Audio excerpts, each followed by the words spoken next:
My journey of betrayal and healing. My journey didn't kick off like I wanted it to. I was headed to Seattle for a Thursday through Friday convention. Back in the day, my wife, Linda, would take time off to create good memories before my trips. This time, though, she just gave me a quick goodbye kiss on her way to work. I'm James Archer, a 49-year-old man, married to Linda for 24 years, and we've got 2 kids. Alex, who's 22, and Emma, 20. I left for the airport around 3 p.m. for my 6 p.m. flight. I'm the type who gets to the airport super early to avoid any stress about missing my flight. Everything was smooth until a snowstorm in Seattle delayed the incoming plane. We finally got on the plane, but about 30 minutes in, I realized we were turning around because of the storm. Back at the airport, I had to scramble to book another flight for the next morning. I managed to snag one of the last seats. I called my Seattle contact and my boss to let them know about the delay. When I tried calling Linda, though, she didn't answer. So last night didn't go as planned. It was past 8 p.m. when I got home and the place was dark. Linda's car was nowhere in sight. I figured she stayed late at work or went out to eat with friends. The house has been feeling kind of empty lately. I left my bags in the car and went inside, only to hear the TV on in the living room. Weird, that meant Linda must have been home after work because I remember the TV was off when I left in the morning. I turned it off and looked around, but Linda was nowhere. I called her cell and she picked up after a few rings. "Hi, honey," she said, recognizing my number. I asked her where she was, just a regular question, nothing nosy. "Where else, dum-dum?" "At home, watching my soaps," she said, and I felt like I'd been doused with cold water. She asked about my flight, thinking I was at the hotel. I was confused and tired from the travel mess. I was looking forward to spending some extra time at home with her, but that call threw me off. Her lying to me hit me hard. Why would she need to lie if she was just working late or out with friends? I was so thrown off. I just told her I had to go and hung up. She called back right away, but I turned off my phone. I needed some space to figure things out. Alone on the couch, I was in a daze, trying to make sense of why Linda would lie. Maybe she's planning a surprise. I remembered how I spun a web of lies 4 years ago for our 20th anniversary cruise. I even roped in her boss and her parents to keep the secret. All those lies led to a great surprise, a cruise that started as a supposed weekend in Miami. But now I couldn't think of any special occasion coming up. My birthday and our 25th anniversary were still 10 months away. A nagging thought kept creeping in, but I pushed it away. Couldn't be that, not us. I decided to call our daughter Emma, thinking she might know about any surprise Linda was planning. "Hey Daddy, how are you?" Emma answered cheerfully. I asked her if she knew anything about a surprise from Linda. Emma seemed clueless. "No, Daddy, nothing at all. Why do you ask?" I tried to play it off, suggesting maybe Linda was planning something for my 50th birthday, which we had just celebrated a month ago. Emma's response confirmed there was no surprise. Hanging up, I was back to square one. Why would Linda lie? Then it hit me, maybe it's about her promotion. She'd been staying late at work a lot, aiming for that promotion. But she knew how I felt about our time together. I had even turned down a promotion myself a few months before our 20th anniversary to spend more time with her and the kids. I sat there, lost in thought, wondering if her quest for a promotion was worth the lost time we could have spent together. About 5 years ago, I had a big career opportunity, a chance to be the vice president of finance at my company. The job sounded great, but it came with a lot of travel to Chicago for meetings and plant tours across the country. I was excited at first, but Linda made me think twice. My would-be predecessor got divorced 2 years after he took that job. Rich but alone and unhappy. Our kids still had a couple of years of high school left, and they needed us both. After a week of deep talks, I realized that my family was more important than any job, so I said no to the promotion. Lately, though, Linda's been gunning for her own promotion, and it's been tough. The kids are in college now, so it's different for her. Her job would mean some travel, but not enough to turn our lives upside down. We even thought we could coordinate our travel schedules. But the real issue was her overtime. She was always working late. She spent weekends at the office, and when she was home, she was too tired for anything. Even our love life took a hit. It's been weeks, maybe a month, since we were intimate. So when Linda told me she was home watching TV, I thought maybe she just didn't want to hear me complain about her working late. I got it. I travel too, and some overtime is okay. But I needed to know the truth. It was time to find out for myself.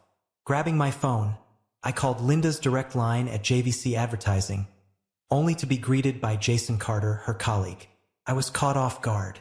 Jason and Linda worked in different areas, so I hadn't expected him to answer her phone. But Jason's a straight shooter. He'd tell me if Linda was around. "Hi Jason, it's James here," I said. Jason replied with a simple, "Hi James, what's up?" His next words threw me for a loop. He thought Linda and I were on vacation. Vacation? That was news to me. I played it off like I'd hit the wrong speed dial and apologized for bothering him. Jason casually mentioned that Linda owed him lunch for covering her work and said she'd be back Monday.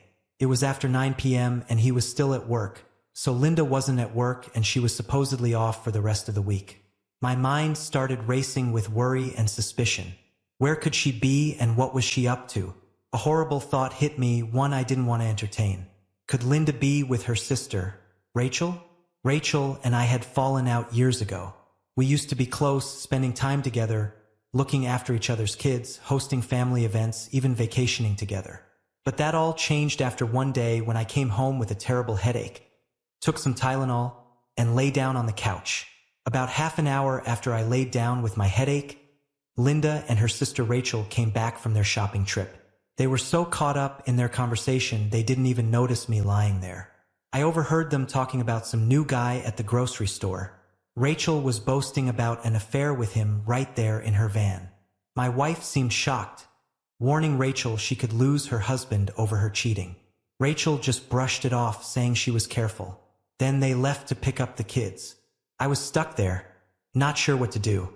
I've always been the kind of guy who believes in being honest and upfront, but this was a tough spot. Mike, Rachel's husband, is a great guy, and knowing about his wife's cheating would crush him. I was sure he'd throw her out if he found out. Did I really want to be the one to drop that bomb and ruin their marriage? Facing a moral dilemma, I was torn about how to handle the discovery of Rachel's infidelity. Ultimately, I left the decision to Linda, not wanting to be the instigator of family strife. That night, I sought Linda's advice on the issue. I presented it as a hypothetical situation, mentioning someone close to us cheating. Linda's initial response was cautious, suggesting the response might depend on the circumstances.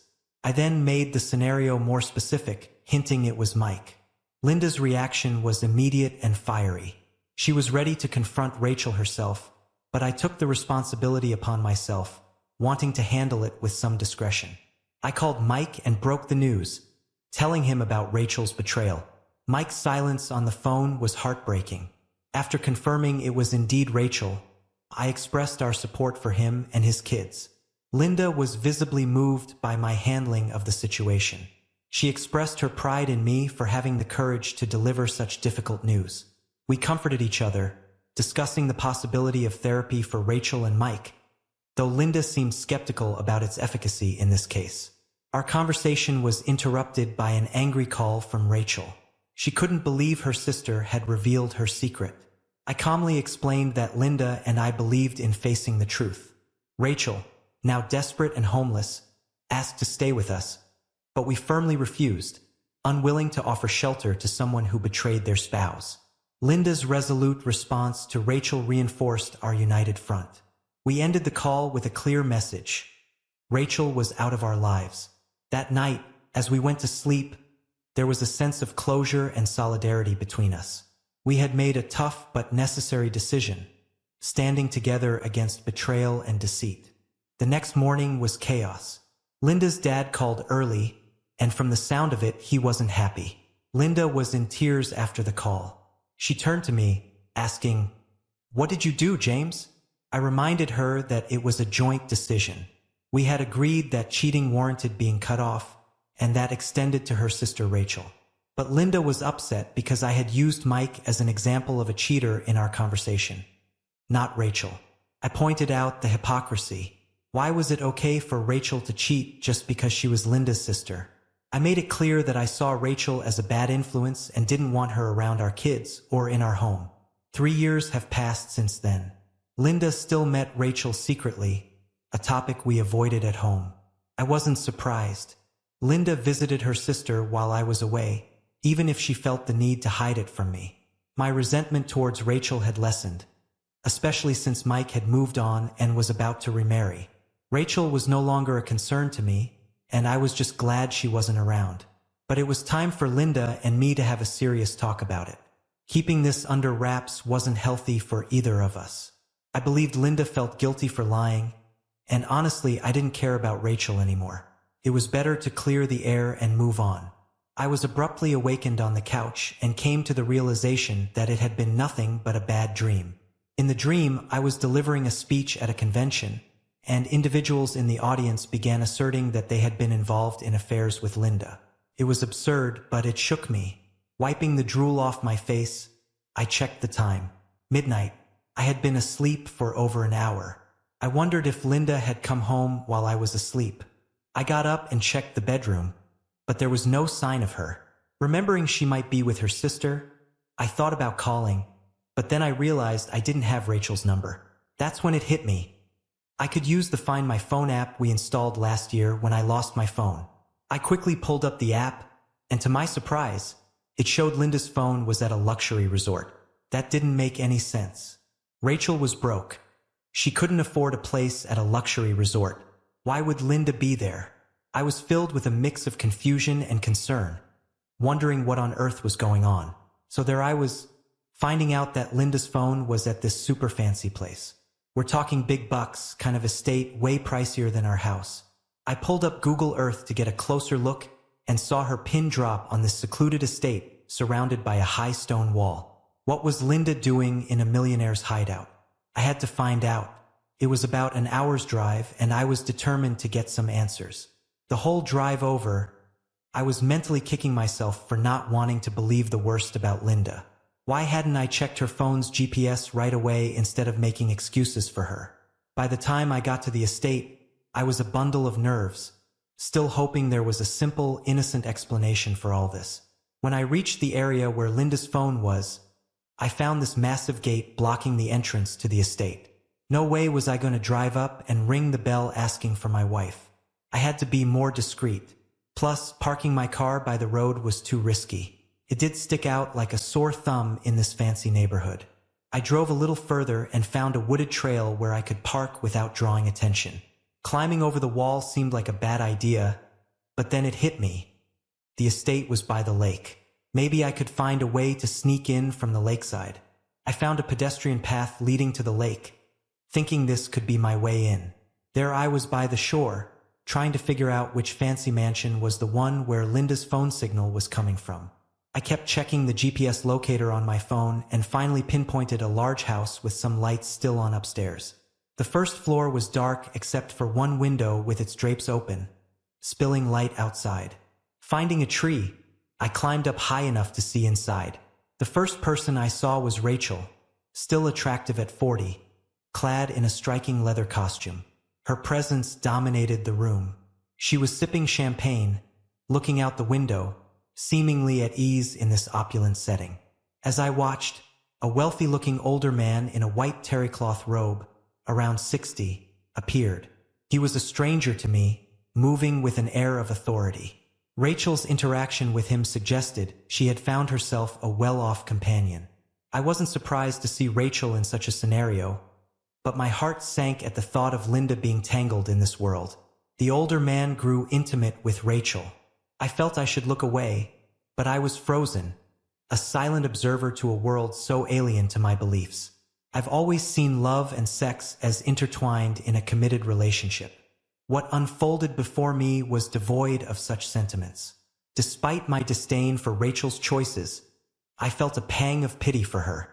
As I contemplated leaving, the scene shifted, and my gaze was drawn deeper into the room.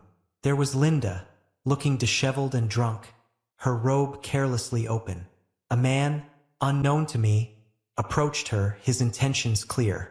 Seeing Linda like this, my belief in our marriage crumbled. A chill of realization swept over me. The room then took on the air of a dark, theatrical performance. 5 men in cloaks and masks encircled Linda, each engaging in a dance that was both mesmerizing and unsettling. They moved to a rhythm set by eerie, ominous music, each step a grotesque parody of intimacy. In this macabre ballet, one of the masked men caught my attention. His movements, oddly familiar, sent a shiver of fear down my spine. It was a disturbing moment of recognition in a sea of strangeness. Linda, lost in this bizarre spectacle, seemed a world away.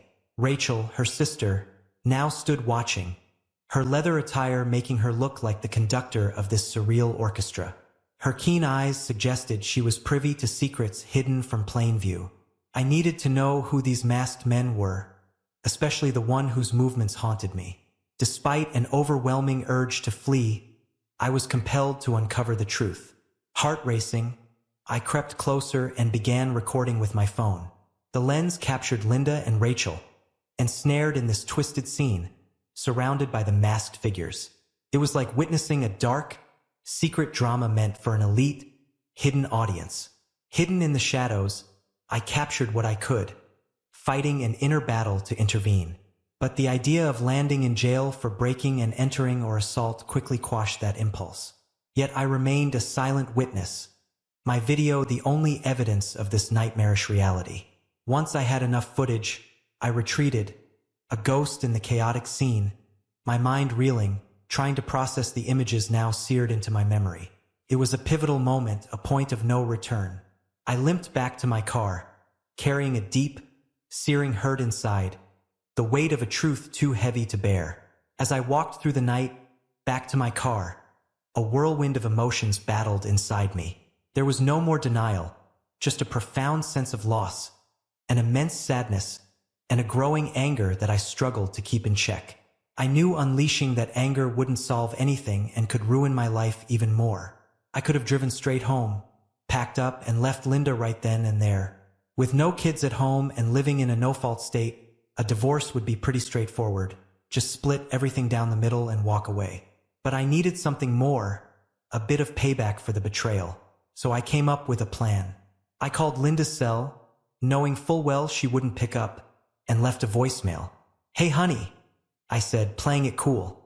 "You didn't answer the house phone, so I'm trying your cell. Just wanted to say don't worry when you hear my keys at the door soon. My flight got crazy, diverted to Chicago because of a snowstorm, then sent back here. They're not sure when we'll land, but I should be home about 30 minutes after. See you shortly." I imagine Linda hearing the voicemail notification in the dead of night, curious and alarmed to get a message so late. It's not like me at all. She'd be reaching for her phone, maybe tipsy enough not to realize I couldn't use my cell on the plane. Panic would set in. She'd think she might just have enough time to get home before me, all the while scrambling to get dressed, answering questions from Rachel and her lover, trying to cover her tracks. It was a simple act, but it gave me a small sense of satisfaction, setting the stage for her to feel a fraction of the turmoil and confusion I was experiencing. It was a small payback, but in that moment it felt necessary. The ring of my phone jolted me out of my thoughts. I hadn't considered that Linda would call back to pin down my arrival time. "Hi honey, sorry if I woke you," I said, keeping up the act. Linda's voice was cautious. "It's all right. Are you on your way home?" I told her I'd be there in about an hour, and she hung up quickly. Soon after, I saw her car speeding out of the estate's gate, heading toward the interstate. She was driving recklessly, nearly veering into a ditch. I realized then that this wasn't just about playing games with Linda. She was drunk and a danger to herself and others on the road. Despite my anger, I couldn't risk the safety of the mother of my children or that of innocent people. Acting quickly, I dialed 911 to report a drunk driver, describing Linda's car and its erratic behavior. The operator thanked me and assured me a patrol car would be dispatched. I followed at a safe distance. A few miles down a highway, a patrol car perched on an overpass sprang into action as Linda's car approached and pulled her over. I drove past them and headed home. Sitting in the quiet of my house, the gravity of the situation hit me. In just one night, everything had changed. I had to confront the possibility of Linda getting hurt or worse and the impact it would have on our children. My decision to report her wasn't out of love. That had been overshadowed by the realization that we couldn't move forward together anymore. It was a sad, sobering moment, marking the end of an era in my life. I turned off the ringer on the house phone and shut off my cell phone. I needed time alone with my thoughts. I just couldn't shake the reality that all my efforts to rationalize Linda's lie were futile when the most obvious explanation was staring me in the face.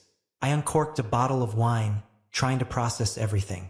I had always thought our love would age like fine wine, reaching its peak over time. Instead, it had soured, turned to vinegar. The pain of Linda's betrayal was overwhelming. It wasn't just the betrayal itself. It was the realization that the love we shared was gone. That love had been my identity for 26 years, 24 of them as husband and wife. Could I even survive its loss? For a fleeting moment, the thought of ending it all crossed my mind. Planning a life without Linda seemed unfathomable. Our entire existence, every decision, revolved around our family. I wasn't one to mingle much with colleagues, aside from obligatory social events like the annual Christmas party. I always rushed home. In the last decade, I could count on one hand the times I went out with coworkers. But now, with the kids gone, it was supposed to be just Linda and me. And suddenly, it was just me, alone with my grief, with no one to love. Why did Linda do this? Why choose deception over a respectful end to our years together? When did her love for me stop? Was she just waiting for the kids to leave before ending things? I had seen our children's departure as a chance to focus more on Linda, on us, but she apparently saw it as an end. The image of that stranger with her kept playing in my mind. It was a stark reminder of how easily she betrayed our vows. We were dead as a couple, and all I had left was pain. But amidst the despair, that pain was a reminder of better times, of our children. I had to think about them, to hold on to something in the storm of loss and betrayal. In the depths of my despair that night, it was thoughts of my kids that pulled me through. My self-esteem was shattered, and I was trapped in a pit of grief. But the thought of Alex and Emma, their futures, their marriages, their families, gave me something to cling to. It was a lifeline that sparked a bit of self-preservation within me. I realized I needed to leave, to get away from everything that was a reminder of my pain. I knew I would always cherish the memory of the Linda I loved, but that love was now tainted with the image of her betrayal. Staying wasn't an option. I had to get out of Dodge. Growing up in a modest family, I never needed much. The flashy stuff I owned now seemed meaningless. All I really needed were my clothes, my car, and my laptop. The more I thought about it, the clearer my path became. I would pack up and leave, disappear from the life that had been so cruelly shattered. Seeing Linda again would only reopen wounds that needed to heal. So I got up and began to pack. Clothes, a few personal belongings. It took just 30 minutes to gather my life into a few bags. I loaded everything into my car. It was almost 6 a.m. when I finished. Exhausted, I decided to take a nap in the car, confident Linda wouldn't be back from the drunk tank until mid-morning. This was it, the first step towards a new chapter, away from the pain and betrayal. The sound of my phone alarm at 9 a.m. pulled me from the deepest sleep I'd had in a while. I quickly arranged an emergency meeting with my lawyer, then took a shower. As I removed my wedding ring, a heavy sense of finality washed over me. I left it on the table beside my phone, a symbolic end to what had been. Before leaving, I felt the need to write a letter to Linda, not to reconcile, but to express the profound disappointment and betrayal I felt. In the letter, I was blunt. Linda, I should have seen this coming, seeing how your sister turned out. I'm leaving you. Your betrayal has hurt me more deeply than I thought possible. I'll always cherish the 24 years we had and our children, but I can't forgive this. My lawyer will be in touch about the divorce. I don't want to see or speak to you again. James. P.S. Duck you. At the bank by 10 a.m., I settled our joint credit card debts and closed them. I withdrew half of our savings and CDs, leaving enough in our joint account to cover 2 months of mortgage and utilities. With a cashier's check for $250,000 in hand, I removed my name from the account. By noon, I was at my workplace, surprising my boss, who wasn't expecting me back so soon. He was even more taken aback when I announced my resignation and intention to move away. Our relationship was unique. He became my boss after I declined a promotion, and we had grown closer after he went through his own divorce. I had confided in him the real reason I didn't take the promotion, making our dynamic more like partners than boss and employee. Now, as I sat in his office explaining my decision to leave, it felt like closing yet another chapter in my life, a life that was rapidly changing, taking me into an uncertain but necessary new beginning. My boss's offer was unexpected. "Listen, James, I have a proposition for you," he said. "I'll accept your resignation, but instead of finalizing your termination, I have a job for you in our optics division in Tucson. It pays less, but you can find affordable living there." We agreed to the arrangement, and he promised to spread the word that I had quit. This way, I could start anew without drawing attention to my personal crisis. Next, I visited my lawyer. I was direct. I wanted a divorce from Linda. He would serve her the papers and arrange for her to have power of attorney to sell the house, her share of our assets. My lawyer, a family friend, initially suggested counseling, but it was clear that my mind was made up. By midnight, I planned to be far away, starting over. By late afternoon, I was on the road. Exhaustion hit around 8 p.m., and I checked into a modest motel. Using a new throwaway phone, I called Alex. "Hi, Alex, it's Dad," I said. He was puzzled by the unfamiliar number. "Save it. It's my new number," I told him. I then broke the news about catching Linda and my subsequent actions. There was a heavy silence when I explained that I had left Linda, cleared our accounts, resigned from my job, and was now heading south. Alex was shocked. "Does Emma know?" he asked. I admitted she didn't. Everything had unfolded so quickly, he was the first to know. I promised to stay in touch, expressing my love before hanging up, overcome with fatigue and emotion. That night at a simple motel marked the first step in my journey of healing and moving forward, leaving behind a life that had once been everything to me. Calling Emma was just as heart-wrenching as talking to Alex. Both of them were shocked to hear about their mother's actions. They remembered the turmoil caused by their Aunt Rachel's infidelity and couldn't fathom why their mother would follow the same path. Emma, ever direct, asked, "I wonder how long she had been doing this, Daddy. How long was it that we weren't enough for her anymore?" I sighed. "It doesn't matter, honey. I just wish she had been honest with me and asked for a divorce before cheating. Now the duration or the reasons don't change anything. What matters is that I loved her, trusted her with my life, and she betrayed that trust. That's all that matters now." Emma's voice quivered. "Please don't talk like that, Daddy. Tell me you'll be okay." "I'm all right now, very sad, but I'll get over it, especially if I can avoid contact with your mother," I reassured her. "I'll let you know where I'm settling down." Then she asked if she could come stay with me after her school year ended. Her question brought tears to my eyes. I promised her she would always be welcome to live with me, despite the pain and the upheaval. That phone call reaffirmed the enduring bond with my children, a silver lining in a dark cloud. Adjusting to life in Tucson was a mix of new beginnings and lingering ties to my past. The optics division was small, with about 30 employees, and the atmosphere was more familial than corporate. The team welcomed me warmly, and I quickly felt a part of the community. Within a month, I found myself settling into a nice condo, a fresh start in a new place. Nevertheless, moving on from my history with Linda proved to be a complex endeavor. My lawyer informed me that Linda was contesting the divorce, indicating her unwillingness to end our marriage, even if it meant potential financial ruin for both of us. Annoyed by this, I instructed my attorney to halt the divorce proceedings. I wanted to make it clear to Linda that I desired no further involvement with her, putting an acrimonious end to our years together. The situation involving my children was also fraught with complications.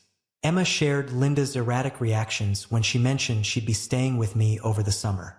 Linda's behavior had become unpredictable, leading Emma to dodge her calls for days. Alex faced similar challenges when he decided to split his summer between us.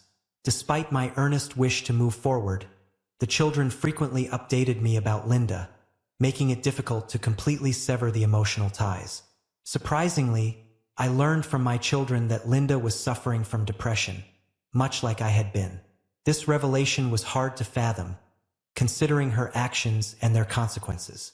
Her resistance to divorce appeared to be more about evading the reality of her deeds and the havoc it wreaked on our family. Linda, through the children, attempted to apologize for her behavior. According to them, it was the first time she had succumbed to her sister's influence and embarked on such a misadventure. Yet, understanding her depression did not alter the fact that our marriage had come to an end. It was a peculiar kind of closure, recognizing that while I was crafting a new life in Tucson, Linda was grappling with the fallout of her decisions. The irony of life's unexpected twists, leaving us to navigate the aftermath as best we can, was not lost on me. However, the revelation that Linda had apologized for her actions, albeit indirectly through the kids, didn't significantly change my perspective. She had admitted to them about her deliberate betrayal, her profound shame, and the guilt that plagued her. On the night I left the voicemail, she had been with her fling, using alcohol to mask her shame and remorse. Linda seemed to hold on to the hope that expressing enough regret and professing her love might lead to reconciliation. This message was relayed to me by the kids, who understandably harbored aspirations of our reunion. Nevertheless, I couldn't bring myself to entertain the idea of speaking with her. The emotional and physical distance that had grown between us was insurmountable. The children found themselves in a difficult position, forced to choose between visiting her or me. Linda, in her desperation to locate me, persistently prodded them for information. Despite their reluctance, she somehow managed to uncover my whereabouts in Tucson. Nearly 3 years after I had left, one day as I left work, I noticed her lurking near my office, leaving me baffled. I hadn't disclosed my living arrangements to the kids, so how did she manage to find me? Her determination to meet face to face was evident, but instead of changing my mind, her presence only reinforced my resolve. I had no desire to rekindle any connection with Linda, and I needed to make that unmistakably clear. Our paths had diverged, and there was no turning back. Quick thinking prompted me to slip out of the office via a side door, avoiding Linda's notice. I called up Lisa, a colleague and friend, and together we devised a plan to handle the situation. I intentionally allowed Linda to spot me so she would follow, leading her on a brief tour of the town before returning home. True to expectations, Linda was hot on my heels. I reached my condo where Lisa, playing her role to perfection, was waiting with her toddler. Moments after I entered, Linda rang the doorbell, and Lisa answered, holding the toddler in her arms. I could see the shock on Linda's face when I appeared, cradling Lisa's daughter as if she were my own. Lisa played along brilliantly, instructing me to tend to our daughter. Facing Linda, I feigned surprise, thanking her for her betrayal and claiming it had led me to a better life here with my beautiful mistress and new family. Tears streamed down Linda's face as she whispered her apologies, expressing her remorse for her actions and declaring her enduring love. Despite the emotional weight of her words, I remained resolute in closing this chapter. I assured her that it was all water under the bridge and wished her a happy life, all the while looking at Tamara, who was beaming in my arms. As Linda left, overwhelmed by her emotions, I closed the door and allowed myself a moment to release my own pent-up feelings. Lisa, recognizing the end of the charade, announced that she'd inform her husband, Horatio, that she and Tamara would be heading home soon. With gratitude, I thanked Lisa for her assistance and extended an invitation for her family to join us for a barbecue on Saturday. It was a small comfort, but the act with Lisa had helped me bring closure to a painful chapter with Linda. Now I could genuinely start moving forward, free from the lingering ghosts of the past. Final update. Linda signing the divorce papers marked a significant moment in my journey of moving forward. It brought relief by providing legal closure to a chapter in my life that had been filled with pain and turmoil. I am indeed making progress, though I'm doing it at my own pace. I have a few women in my life, one of whom I'm intimately close to, but I'm keeping these relationships light and non-committal for now. While the wounds of betrayal have healed considerably, I remain cautious in my approach to new relationships. Lisa, who was a tremendous help during the ordeal with Linda, has suggested setting me up with someone, and I'm starting to consider the idea. However, Linda's unexpected visit has led me to some introspection. I've always believed in facing issues head-on, but in Linda's case, I chose to walk away without a confrontation. Hearing her apologies made me wonder if a direct closure at the time might have been better. Nevertheless, deep down, I'm confident that leaving as I did was the right decision. Confronting Linda back then could have resulted in a life filled with mistrust and unhappiness. Considering the depth of my love for her, it might have led to a cycle of forgiveness and doubt, eventually ending in an inevitable separation. Now, 3 years later, her apologies have unexpectedly provided me with the closure I didn't realize I needed.